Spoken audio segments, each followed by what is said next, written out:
In episode 22 of the Supreme Court Opinions Read podcast, I'll be reading the Supreme Court's opinion in Ellinburg v. United States. The case was decided January 20th, 2026. And as always, we'll start with the syllabus. The Mandatory Victims Restitution Act of 1996 requires defendants convicted of certain federal crimes to pay monetary restitution to victims. Although petitioner Ellinburg committed his crime before the MVRA's enactment, he was sentenced under the MVRA and ordered to pay $7,567.25 in restitution. Ellinburg raised an Ex Post Facto Clause challenge to his continued restitution obligation. The Eighth Circuit concluded that restitution under the MVRA is not criminal punishment subject to the Ex Post Facto Clause. Held. Restitution under the MVRA is plainly criminal punishment for purposes of the Ex Post Facto Clause. Whether a law violates the Ex Post Facto Clause requires evaluating whether the law imposes a criminal or penal sanction as opposed to a civil remedy. That question is one of statutory construction that requires the court to consider the statute's text and its structure. When viewed as a whole, the MVRA makes abundantly clear that restitution is a criminal punishment. The MVRA labels restitution as a penalty for a criminal offense. Only a criminal defendant convicted of a qualifying crime may be ordered to pay restitution. Restitution is imposed at sentencing for that offense together with other criminal punishments such as imprisonment and fines, and at the sentencing proceeding where the restitution is imposed, the government, not the victim, is the party adverse to the defendant. Further, the federal MVRA restitution regime is codified in Title 18, Crimes and Criminal Procedure, and the statutory provisions authorizing restitution orders are contained in Chapter 232 of that title, entitled Miscellaneous Sentencing Provisions. A district court imposing restitution must follow the procedures applicable to other criminal penalties. The court's precedents have understood restitution under the MVRA to be a criminal punishment, and the court's precedents on related issues further buttress the conclusion that MVRA restitution is criminal punishment. Finally, while Congress intended restitution under the MVRA to both punish offenders and compensate victims, victims cannot initiate or settle the restitution process as they would if it were a civil proceeding. The text and structure of the Act demonstrate that Congress intended restitution under the Act to impose criminal punishment. Justice Kavanaugh delivered the opinion for a unanimous court. Under the Mandatory Victims Restitution Act of 1996, defendants convicted of certain federal crimes must pay monetary restitution to the victims. That act, known as the MVRA, became law on April 24, 1996. Petitioner Ellinburg was sentenced later in 1996 and ordered to pay restitution in the amount of $7,567.25. He has not yet satisfied that obligation. Ellinburg has now raised an Ex Post Facto Clause challenge to his continued restitution obligation because he committed his crime before the enactment of the MVRA. The Ex Post Facto Clause issue turns in part on the threshold question of whether restitution under the MVRA is criminal punishment. Applying circuit precedent, the U.S. Court of Appeals for the Eighth Circuit concluded that restitution under the MVRA is not criminal punishment. We now reverse. In this court, Ellinburg and the United States agree that the Eighth Circuit erred and that MVRA restitution is criminal punishment. The court therefore appointed John F. Bash as amicus curiae to defend the judgment of the Eighth Circuit. He has ably discharged his responsibilities. When determining whether a law violates the Ex Post Facto Clause, the court must evaluate whether the law imposes a criminal or penal sanction as opposed to a civil remedy. Assessing whether a statutory scheme is civil or criminal is first of all a question of statutory construction that requires the court to consider the statute's text and its structure. Footnote 1. If the text and structure of a statute do not demonstrate that Congress intended criminal punishment, the statute may still be deemed criminal or penal if the party challenging the statute provides the clearest proof that the statutory scheme is so punitive either in purpose or effect as to negate the government's intention to deem it civil. Carrying on. Here, the statutory analysis is straightforward. Restitution under the MVRA is plainly criminal punishment for purposes of the Ex Post Facto Clause. Footnote 2. Amicus contends that Ellinburg's restitution was not imposed under the MVRA, even though Ellinburg was sentenced after the MVRA took effect in 1996. But the Eighth Circuit decided this case on the understanding that the MVRA was applied to Ellinburg. Carrying on. Numerous features of the MVRA lead to that conclusion. The MVRA labels restitution as a penalty for a criminal offense. A court may order restitution only with respect to a criminal defendant and only after that defendant's conviction of a qualifying crime. Restitution is imposed during sentencing for the offense. At the sentencing proceeding where restitution is ordered, the government, not the victim, is the party adverse to the defendant. At sentencing, restitution is imposed together with other criminal punishments such as imprisonment and fines. Indeed, for misdemeanors, restitution may be in lieu of those punishments, making restitution the sole punishment for a federal offense in certain circumstances. In addition, when a defendant does not make the required restitution payments, the court may modify the terms of his supervised release or probation and impose imprisonment if the court determines that alternatives to imprisonment are not adequate to serve the purposes of punishment and deterrence. As a further sign that MVRA restitution is criminal punishment, the federal MVRA restitution scheme is codified in Title 18, Crimes and Criminal Procedure.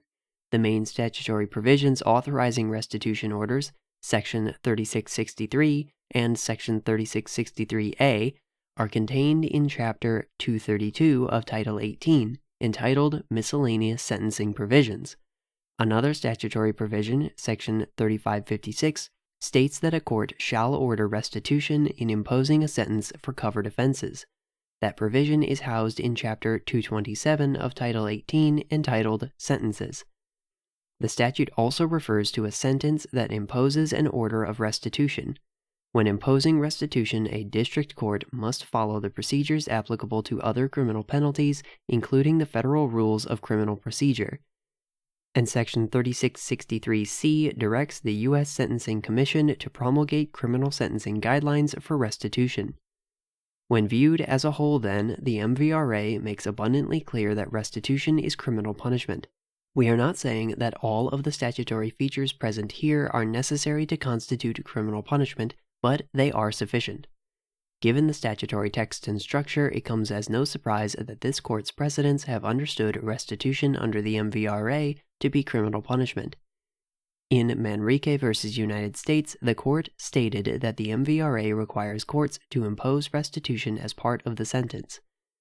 In Pasquantino v. United States, the court explained that restitution under the MVRA is designed to mete out appropriate criminal punishment.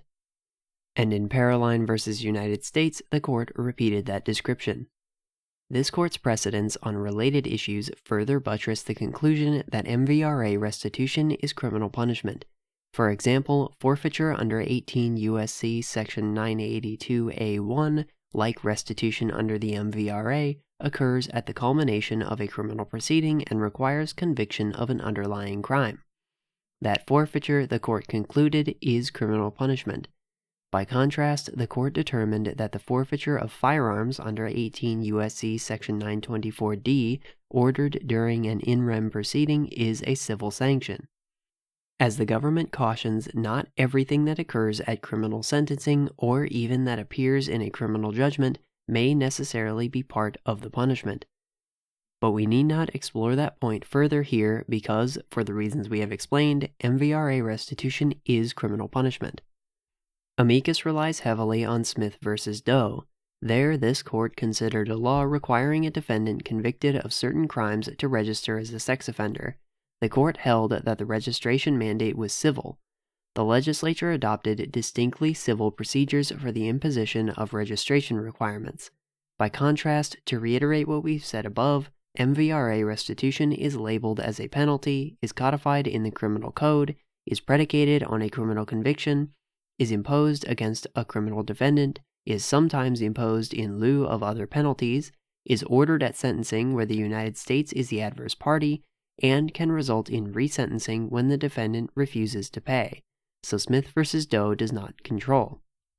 It is true, as amicus thoroughly explains, that the MVRA seeks to compensate crime victims, a non-punitive goal. Several provisions of the MVRA reflect that objective, such as a provision requiring that restitution amounts be based on a victim's loss. But those provisions show only that Congress intended restitution under the MVRA to both punish and compensate. And so long as the text and structure of the Act demonstrate that Congress intended at least to impose punishment, that ends the inquiry. To be sure, as amicus points out, victims receive notice of sentencing proceedings and are consulted by prosecutors, but outreach to victims and some participation by victims in criminal proceedings are not unusual. With respect to restitution, the key point is that victims do not have the power to initiate or settle the restitution process as they would if it were a civil proceeding. Our ruling today does not mean that a restitution statute can never be civil, but the statutory text and structure of the MVRA demonstrate that restitution under the Act is criminal punishment. For those reasons, we reverse the judgment of the U.S. Court of Appeals for the Eighth Circuit and remand the case for further proceedings consistent with its opinion. On remand, the Court of Appeals may consider the government's separate arguments for affirmance of the District Court's judgment. It is so ordered. Justice Thomas, with whom Justice Gorsuch joins, concurring. I join the Court's opinion in full because it correctly applies our precedent. I write separately to clarify the foundation of that precedent. This Court's 1798 decision in Calder v. Bull established that the Ex Post Facto Clauses forbid only those retroactive laws that impose punishment for a crime.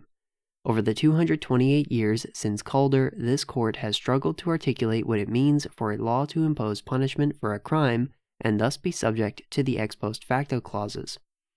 This Court's more recent precedents have implemented Calder through two multi-factor tests that turn largely on whether the legislature labels the law as criminal or civil.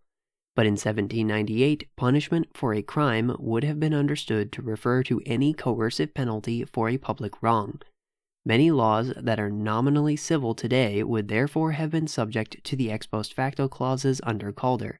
I would restore Calder's approach to the Ex Post Facto Clauses. Part 1.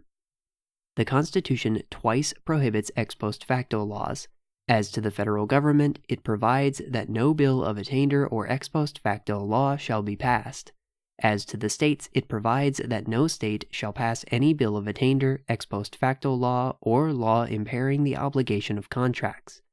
In its general sense, a law is ex post facto, meaning after the fact, when it applies retroactively to conduct that occurred before the law was enacted.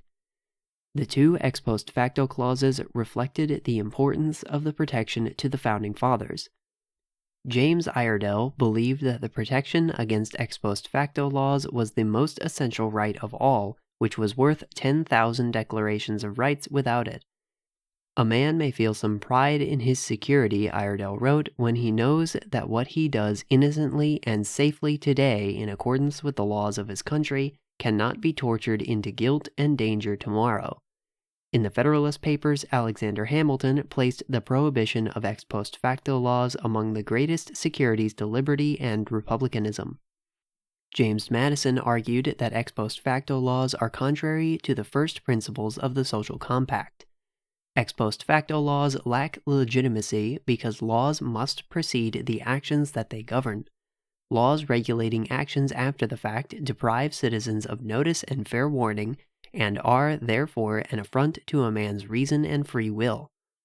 As Blackstone explained, it is impossible that the party could foresee that his actions would become unlawful if they were lawful when he took them. When a man had no notice that his actions were unlawful, all punishment for not abstaining must of consequence be cruel and unjust. An ex post facto law is even more unreasonable, Blackstone thought, than the reviled practice of the Roman Emperor Caligula, who wrote his laws in a very small character and hung them up upon high pillars the more effectually to ensnare the people. Many believed that no constitutional prohibition was necessary because an ex post facto law would be invalid as contrary to natural law. At the Constitutional Convention, Oliver Ellsworth argued that it cannot be necessary to prohibit ex post facto laws because no lawyer, no civilian would not say that ex post facto laws were void of themselves. James Wilson thought that a constitutional prohibition on ex post facto laws would suggest that the convention denied that such laws were already forbidden by natural law, to its embarrassment. It will bring reflections on the Constitution and proclaim that we are ignorant of the first principles of legislation. In fact, all the delegates who spoke explicitly or implicitly regarded an ex post facto law as a violation of natural law, and most of them therefore thought it unnecessary to include such a basic natural law principle in the written Constitution. The convention nonetheless adopted the ex post facto clauses after it was urged that the judges can take hold of them if a legislature ever enacts such a law. Part 2. The lodestar of this court's ex post facto jurisprudence is Calder v. Bull, which established that the ex post facto clauses apply only to laws that impose punishment for crimes. Calder, and especially Justice Chase's lead seriatim opinion, has since provided the definitive gloss on the ex post facto clauses. Justice Chase's definition of ex post facto laws continues to provide an authoritative account of the scope of the ex post facto clause. This court's modern precedents, including today's opinion, decide whether a law is subject to the ex post facto clauses based on whether it satisfies Calder's requirement that it be criminal or penal. But this court's implementation of Calder seems to have lost sight of how Calder would have been understood when it was decided. Calder concerned a state legislature's intervention in a traditional private law dispute. The case arose out of the probate proceedings for an estate of a Connecticut man named Normand Morrison. In 1779, Morrison wrote a will leaving his property to his wife Abigail and her heirs. Soon after Morrison wrote his will, he and Abigail had a son. When the son was young, Morrison died. Abigail started the probate process so that she could inherit Morrison's property as his will promised. But the probate judge held up the process because he wanted to check whether the birth of their son affected the will's validity. At the time, Abigail did not mind the delay because the default intestacy rules would have given the property to her and her son anyway. But later events jeopardized Abigail's right to inherit Morrison's property. First, Connecticut changed the default intestacy rules so that, absent a valid will, property like Morrison's would pass to his nearest blood relative, not to a surviving spouse like Abigail. Second, the probate court, without telling Abigail, disapproved Morrison's original will. And third, a few years later, Abigail and Morrison's son died. After her son died, Abigail and her new husband, Caleb Bull, returned to probate court. The Bulls were surprised to learn that the probate court had disapproved Morrison's will years earlier without telling Abigail, apparently on the theory that he would have wanted to change it after his son was born. And since Connecticut had enacted new default intestacy rules in the meantime, the absence of a valid will meant that Morrison's estate would pass on to his blood relatives rather than to Abigail. Morrison's blood relatives, the Calders, were suddenly the lawful heirs of his property. Abigail and Caleb Bull petitioned the Connecticut legislature for relief.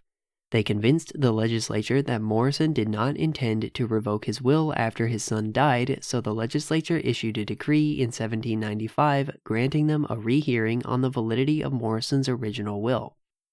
The legislature's 1795 decree effectively vacated the original probate court decision, deeming the will void, and granted a new hearing at which the probate court could adjudicate the will's validity.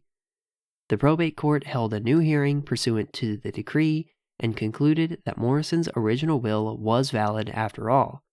Having now lost in probate court, the Calders appealed this new decision and challenged the legislature's decree that had granted the Bulls a new hearing. The Calders argued eventually to this court that the legislature's decree was an unconstitutional ex post facto law because it retroactively voided the probate court's original decision, which caused them to lose an inheritance that would otherwise have been theirs. In Calder v. Bull, this court gave two reasons why the legislature's decree granting a new trial did not violate the state ex post facto clause. The first reason was that the legislature's decree operated on a legal decision by a court, not a past action by the Calders. There was nothing that the parties had done in the past that was in any manner affected by the law or resolution of Connecticut. It does not concern or relate to any act done by them. Instead, the decree effectively vacated a probate decision and gave the court an opportunity to correct its decision just like appellate courts do every day. The new hearing, after all, was conducted under the same substantive laws as were in force at the original hearing. In fact, the justices seemed to believe that the Connecticut legislature's resolution or law was not a legislative but a judicial act consistent with the state legislature's traditional judicial power to review state court decisions, and thus could not be an ex post facto law at all. The more lasting legacy of Calder, however, was its second reason. 3 of the 4 seriatim opinions in Calder limited the ex post facto clauses to laws imposing criminal punishment. On their view, the clauses did not forbid other kinds of retroactive laws. Justice Chase, in what has proved to be the most influential opinion, gave a comprehensive account of the scope of the ex post facto clauses.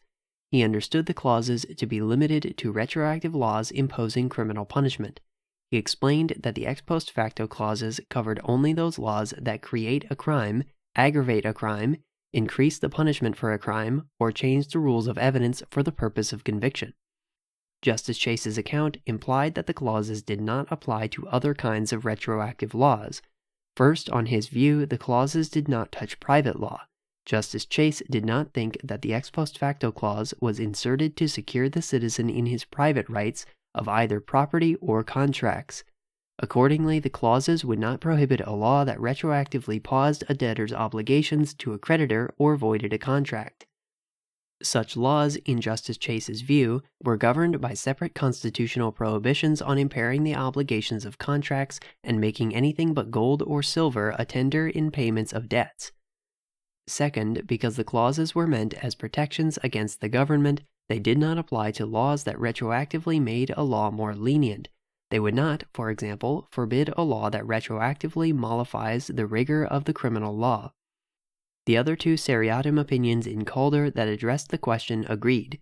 Justice Patterson explained that the meaning annexed to the terms ex post facto laws unquestionably refers to crimes and nothing else. Justice Iredell, an adamant proponent of the ex post facto clauses, likewise thought that they did not extend to civil cases, to cases that merely affect the private property of citizens. Instead, the clauses applied only to laws that retroactively inflict a punishment for an offense. Some, myself included, have questioned whether Calder was right to limit the ex post facto clauses to laws imposing criminal punishment. Others have defended Calder's limitation. But often lost in that debate has been the question of what Calder meant when it limited the clauses to laws imposing criminal punishment. Part 3. This court's recent precedents have attempted to implement Calder's limitation of the clauses to criminal punishment, but in doing so they have adopted a framework that turns largely on legislative labeling, has little basis in history, and is unnecessarily convoluted. Section A. The modern precedents follow Calder's limitation of the ex post facto clauses to laws that impose criminal punishment. Based on Justice Chase's now familiar opinion in Calder, this court has repeatedly held that the clauses apply exclusively to laws that retroactively alter the definition of crimes or increase the punishment for criminal acts, but not to other kinds of retroactive laws. But in defining criminal punishment, and thus the scope of Calder's limitation, the court's modern framework applies 2 multi-factor tests developed in the 20th century. The first multi-factor test asks whether the legislature intended the law to be viewed as criminal or penal. Under this test, a law is subject to the ex post facto clauses if the intention of the legislature was to impose punishment. But if the intention was to enact a regulatory scheme that is civil and non-punitive, then a law is presumptively not subject to the ex post facto clauses. This test has included up to 5 factors, most of which allow a legislature to avoid the clauses through labeling or semantics. Those 5 factors are whether the legislature had a preference for one label or the other, whether the codification was in the criminal or civil code, whether legislative history or similar indicators suggest non-punitive goals, whether the legislature provided traditional safeguards associated with the criminal process, and whether the legislature gave enforcement power to an agency with power to enforce civil laws. The second multi-factor test, which applies only if the law survives the first test, asks whether the law's other features render it criminal or penal. Under this second test, a law is subject to the ex post facto clauses if it is so punitive either in purpose or effect as to negate the legislature's intention to deem it civil. The court has at times said that this second test is a function of up to 7 factors, whether the law involves an affirmative disability or restraint, imposes what has historically been regarded as a punishment, requires a finding of scienter, promotes the traditional aims of punishment, applies to behavior which is already a crime, lacks a rational alternative purpose, or is excessive in relation to that purpose. So long as a law survives the first test, only the clearest proof under the second test can make it subject to the ex post facto clauses. Section B. This modern framework is incongruous with the historical purposes of the ex post facto clauses. The modern framework, because of how much it turns on legislative labeling and semantics, allows a legislature to manipulate when the protection will apply. Under the first test, for example, a legislature might be able to impose a retroactive $10,000 fine on some previously innocent conduct, such as drinking coffee or going to the gym, if it labeled the law civil, placed it in the civil code, expressed a non-punitive purpose, omitted protections for the accused, and let non-traditional prosecutors, such as a health agency, enforce it. Under the second test, the legislature might be able to prevail by aggravating the fair notice problems that motivate the clauses, such as by having its retroactive law impose strict liability and then applying it only to previously innocent conduct. It is unlikely that a constitutional prohibition designed to curb a cruel and unjust legislature can be so easily manipulated by the same legislature. The modern framework is also convoluted. It is difficult for courts, let alone ordinary citizens, to predict how this court will weigh the modern framework's combined 12 factors spread over 2 tests.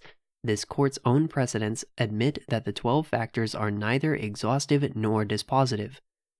Such multi-factor balancing tests invite policy-driven, arbitrary discretion. We should strive to avoid such unclear rules in any context, but especially when interpreting a constitutional guarantee of clear notice. Part 4. When Calder said that the ex post facto clauses apply only to laws imposing punishment for crimes, it was referring to an established category of laws. A crime meant a public wrong, which is an injury to the sovereign in its sovereign capacity. Calder therefore encompassed offenses against the sovereign regardless of whether they were nominally criminal or civil, and punishment simply referred to the law's coercive sanction, meaning a traditional deprivation of life, liberty, or property, redressing that public wrong. Applying this understanding would restore the clauses to their proper role without the problems attendant to the more recent precedents. Section A. The English common law divided all unlawful acts into private wrongs and public wrongs. Blackstone titled the 3rd and 4th volumes of his commentaries respectively of private wrongs and of public wrongs. This dichotomy was fundamental to English and American law. Public wrongs were injuries to the sovereign. A public wrong was a breach and violation of public rights and duties which affect the whole community considered as a community. Because a public wrong injured the community, it was deemed an injury to the sovereign in its sovereign capacity. It followed that an action to redress a public wrong was brought on behalf of the sovereign, not the victim. In concrete terms, actions for public wrongs were brought in England on behalf of the king and here on behalf of the state or the United States, typically by public prosecutors rather than privately by the victims. The sovereign is supposed by the law to be the person injured by every infraction of the public rights belonging to that community and is therefore in all cases the proper prosecutor for every public offense. Public wrongs included all wrongs deemed injuries to the sovereign and redressable by the sovereign, from murder to mayhem to public nuisance. Private wrongs, in contrast, were injuries to individuals in their private capacity. An action inflicted a private wrong insofar as it infringed the private or civil rights belonging to individuals considered as individuals. For example, a dispute with a fellow citizen over a land claim or a failure to pay a debt concerned a private wrong. If I detain a field from another man to which the law has given him a right, this is a civil injury and not a crime, Blackstone explained, because only the right of an individual is concerned, and it is immaterial to the public which of us is in possession of the land. Private wrongs were redressable by the individuals whose rights were violated, not the sovereign. A single act could be both a private wrong and a public wrong. The same acts will generally constitute a private injury as well as a public crime. A public punishment is inflicted on the part of the state to restrain such conduct, and the party injured is entitled to a compensation for the injury he has sustained. The private suit brought by the individual vindicated the private wrong, and the public prosecution brought by the sovereign vindicated the public wrong. This overlap carries forward to modern law. Theft can be redressed through a tort suit brought by the victim and a criminal prosecution brought by the state. When the opinions in Calder spoke of crimes, they meant public wrongs. The prevailing definition of a crime around the time of Calder was, quote, a violation of law to the injury of the public, a public offense, end quote. Blackstone used the terms crime and public wrongs interchangeably. His fourth volume covered public wrongs or crimes and misdemeanors. Footnote 1. Crimes and misdemeanors were for these purposes synonymous. Carrying on. The common law conception of crime this court has long recognized was an offense against the sovereignty of the government. So Calder's limitation of the ex post facto clauses to crimes would have originally been understood to include all public wrongs. Calder itself confirms this understanding. Justice Chase distinguished crimes not with nominally civil laws enforced by the sovereign, but with laws that merely secured private rights like contract laws. Justices Chase and Iredell used crime interchangeably with offense. Justices Chase and Patterson said that their definitions tracked Blackstone's. Justice Iredell explained in a contemporaneous opinion that the ex post facto clauses could be limited to crimes because there is little reason to apprehend a legislative inference for the sake of unjustly transferring property from one man to another. And of course, the occasion for Calder's distinction was a probate dispute where only private rights are implicated. Footnote 2. Professor Caleb Nelson has read Calder along the same lines. By criminal laws, he explained, Justice Iredell and his colleagues may simply have meant laws that defined offenses and imposed punishments for them, even if the penalties that they prescribed could be collected through civil suits. Carrying on. In turn, when Calder referred to criminal punishment, it simply meant whatever coercive sanction or deprivation of life, liberty, or property the law imposed as redress for committing those crimes. Blackstone understood punishment to include the traditional coercive penalties that the law imposed as redress for a public wrong. Dictionaries defined punishment broadly as any infliction or pain imposed in vengeance of a crime, or anything inflicted for a crime. The power of punishing an offender was the power to harm the offender in a way that was otherwise forbidden. No one ought to harm another in his life, health, liberty, or possessions unless it be to do justice on an offender. The ex post facto clauses therefore prohibit retroactive laws that impose coercive penalties for public wrongs. Contrary to the modern framework, it does not matter what the legislature labels the law, where it places the law, which agency it vests enforcement with, what its stated goals were, whether it provides safeguards for the accused, whether it requires a showing of scienter, or whether the conduct to which it applies is already a crime. What matters is what the law does. If it punishes a public wrong or an injury to the sovereign in its sovereign capacity, then it is subject to the ex post facto clauses. If it changes merely private relations, such as the rules of contract or property or probate, then it is not. Whether a law is subject to the ex post facto clauses will therefore typically depend on how it is enforced. If it is enforced on behalf of the sovereign to redress a sovereign injury, then it is subject to the clauses. If it instead is enforced by a private person to vindicate his own private rights, then it is not. In this case, for example, the law was subject to the ex post facto clauses because it was enforced against Ellinburg by the United States, not by the First Union National Bank, whose private rights Ellinburg violated when he robbed it. And the United States' action was redressing a sovereign injury to the community as a whole, not a private wrong. Footnote 3. Sovereigns sometimes delegated enforcement of public wrongs to private persons, but unlike in actions redressing private wrongs, the private persons in those circumstances acted on behalf of the sovereign and were subject to the sovereign's control. Carrying on. Calder's understanding secures ex post facto clause protection in a wide range of contexts involving nominally civil laws. Those contexts include civil proceedings seeking fines for public offenses. They include enforcement proceedings brought by administrative agencies. And they include municipal sanctions like speeding tickets. If one were to commit a minor traffic offense at a time the offense was to be punished by a $25 fine, and the government were to then amend the statute and impose a fine of $1 million, it would be nonsensical to treat that fine as non-punitive simply because the offense was processed civilly. Because all of these offenses impose punishments for public wrongs, Calder would treat them all as subject to the ex post facto clauses. Section B. This understanding of Calder long prevailed.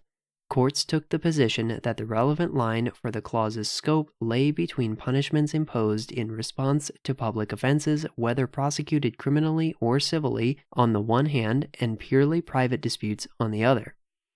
This court confirmed, contrary to the modern precedents, that the ex post facto effect of a law cannot be evaded by giving a civil form to that which is essentially criminal.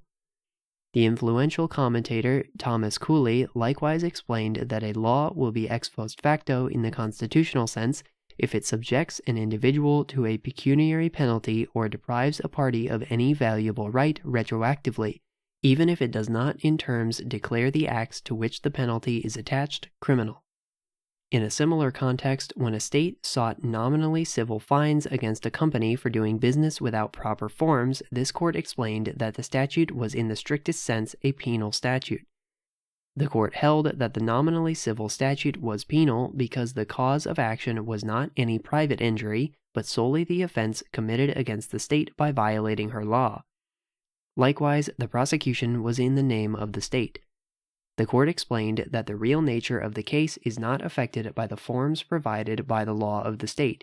These forms were immaterial to whether the law was criminal or penal in a constitutional sense.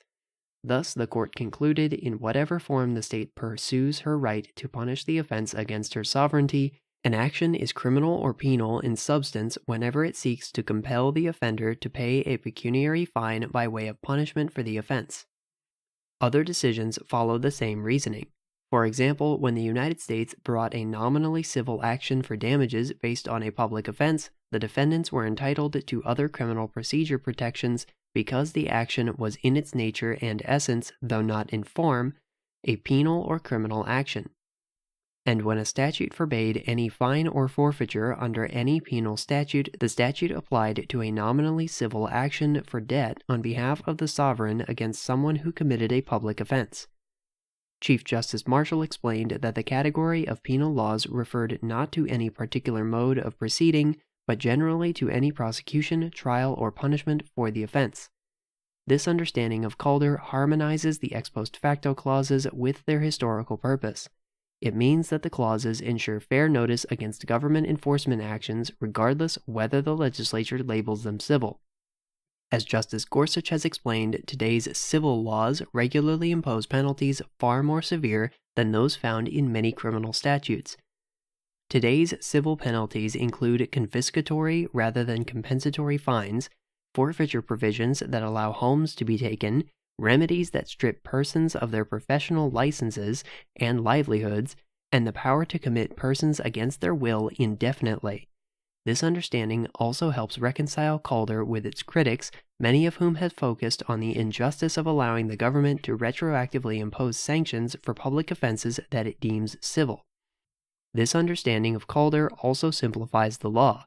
Rather than making the ex post facto clauses application depend on 12 factors with indeterminate weights, this understanding makes it depend on a simple legal inquiry with a long pedigree in our legal tradition: whether the law imposes a coercive penalty to redress a public wrong.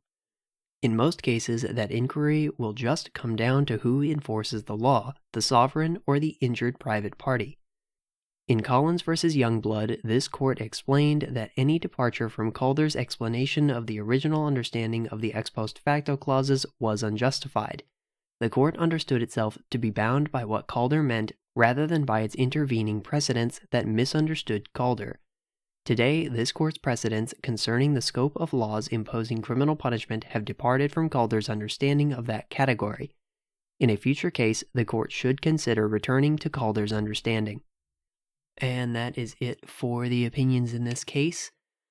So, getting into my thoughts, as far as the opinion of the court goes, I think the court came to the right conclusion.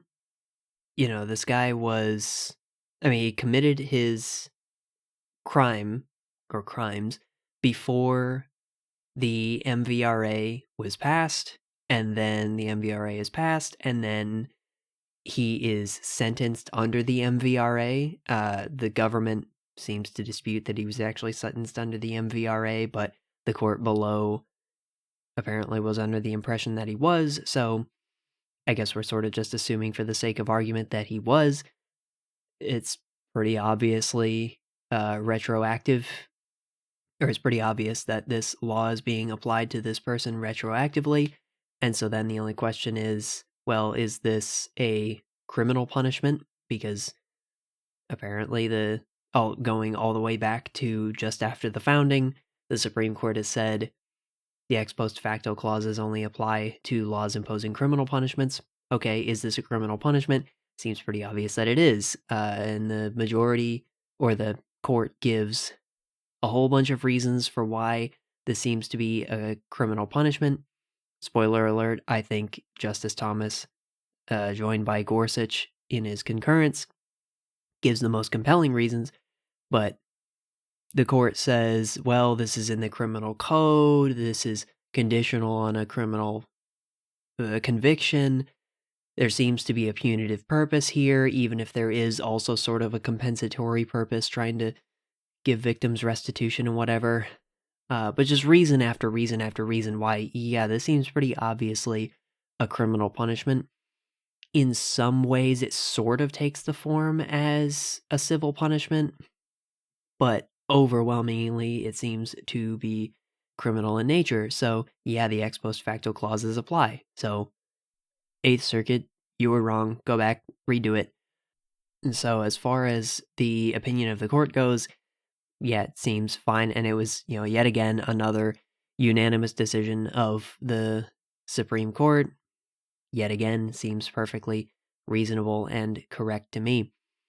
Now, as far as the concurrence goes, I'll be honest, before I started reading this opinion, I saw that there was going to be a Thomas concurrence joined by Gorsuch, and I was like, oh, this is going to be fun. And they did not disappoint. I like the concurrence quite a bit, probably unsurprisingly by now, but Thomas, is basically saying, the modern jurisprudence on the ex post facto clauses it's not consistent with the foundational case on this issue, Calder versus Bull. It's not consistent with the history, its intention, with the purposes of the ex post facto clauses. It's unnecessarily convoluted. We've got these combined 12 factors spread over 2 tests, and it's a mess, and in some ways the different factors can actually subvert the purposes, the clear notice purposes of the ex post facto clauses, and so this is a problem. In a future case, we should simplify this, and here's the correct answer. Here's the way to go about simplifying this, and sort of eliminate this tension between Calder and the history and the purposes of the ex post facto clauses and our current jurisprudence. And he says, looking at what people at the founding understood to be a crime, or what the definition of crime at the founding and before the founding from authorities, the Blackstone that the founders looked to, you see this distinction between public wrongs and private wrongs. Public wrongs being wrongs against the community as a whole, as a community, or wrongs against the sovereign that are redressed by the sovereign, as opposed to private wrongs, which are wrongs against individuals, individual rights as individuals that are redressed by individuals, right? Like a classic like property dispute. The community at large, the sovereign, they don't care who owns the property, but the people who are disputing over the property really, really care about who owns the property. One of them has a right to the property and the other one doesn't. And so that's a private wrong, whereas, violating one of the laws of the state, that is a public wrong. The only party concerned there is the state. At least the only party concerned with the violation of the law as such is the state. And of course, violations of the law will often be both public and private wrongs, right? Like, if you murder somebody, that is a public and a private wrong. You are violating the laws of the state. You are violating the rights of the sovereign, and the sovereign is going to have something to say about that. And you're also violating the rights of an individual person in killing them. And, if that person were alive, they would certainly have something to say about that. So, the distinction, or the way to think about, Thomas says anyway, the way to think about what Calder means when it says the ex post facto law, or the ex post facto clauses only apply to laws imposing punishments for crimes, is it only applies to laws imposing punishments for public wrongs, for wrongs against the sovereign. And that's a much simpler inquiry, because generally it's just going to turn on who's prosecuting the case. Is this being brought by an individual, or is this being brought by the state? Now, sometimes, as Thomas points out, the state can sort of delegate its power to remedy public wrongs to individuals. We, a while ago, read a case, Wisconsin Bell versus United States ex rel Heath, where that was sort of what was going on there. Basically, the United States delegates its power to bring actions against people defrauding the United States to individuals, and so individuals can sue on behalf of the United States. And in that case, Heath was suing Wisconsin Bell on behalf of the United States for allegedly defrauding the United States with respect to these internet service subsidies or whatever. And so, obviously, that can happen, and, so in those cases, you will have a public wrong being prosecuted basically by an individual, but that's not a challenge. Like, obviously, we still know it's a public wrong. It's still a wrong against the sovereign. It's just the sovereign has delegated its authority as sovereign to prosecute these cases to individuals. That's fine. It can do that, and we know that it's doing that. It's not that's not a difficulty for this inquiry, but yeah, I think Thomas and Gorsuch are right that the court should simplify its ex post facto clause jurisprudence, that there shouldn't be this 12-part test, and all of the parts are of like indeterminate weight, and it's not clear, like, okay, what's necessary and what's sufficient, and like, no, just, is this a punishment being inflicted by the sovereign as sovereign for wrongs against the sovereign, or is this a punishment being inflicted for a private wrong against an individual? And if it's the former, then that is what Caldwell is talking about. That is what the ex post facto clauses apply to, at least as far as the Supreme Court's jurisprudence on this is concerned. It is interesting to me that Thomas says some, including himself, have questioned Caldwell's limitation of the ex post facto clauses to apply only to punishments or laws inflicting punishments for crimes. I would like to kind of read up on that a little bit, because, the ex post facto clauses don't say anywhere that they're limited to, criminal laws. They just refer to ex post facto laws. And I'm sure there's I'm sure there's reasonable arguments that No, yeah, they were concerned about criminal laws. They weren't really concerned about this private, wrong, civil kind of thing. But that was sort of an interesting point to me that I do want to read up a little bit more on. And yeah, I do like that Thomas also threw in Gorsuch's point that, like, hey, there's a lot of civil penalties that are really, really severe that the state can the state can impose, that, you know, they're even worse than a lot of criminal penalties, but because the state sort of styles them as civil penalties, they're not, you know, they're not supposedly encompassed within the prohibitions in the ex post facto clauses. Like, that doesn't really seem right. And as Thomas says, returning to the original meaning of Caldwell as opposed to what the Supreme Court has kind of twisted it into with these, 12-part tests, will remedy that. But I think that is about all I have to say about this case. I think I've been rambling enough and glazing Thomas and Gorsuch's concurrence enough. Again, I tend to like those two, and so seeing those two in a concurrence, or joining each other in a concurrence, apart from the rest of the court, was kind of cool and had me interested. Anyway, if I may ask you, my friends on the other side of the screen, please like, share, comment, follow the podcast wherever you follow podcasts, and if you'd like to support the podcast, you can do so on Patreon. The main content of the show will, of course, always remain free, but Patreon members have access to episodes early and any bonus or exclusive content, and they can request specific content, including other than reading Supreme Court opinions. With that, tune in for the next episode where we will continue through the Supreme Court's recently released 2025 term opinions. Until then.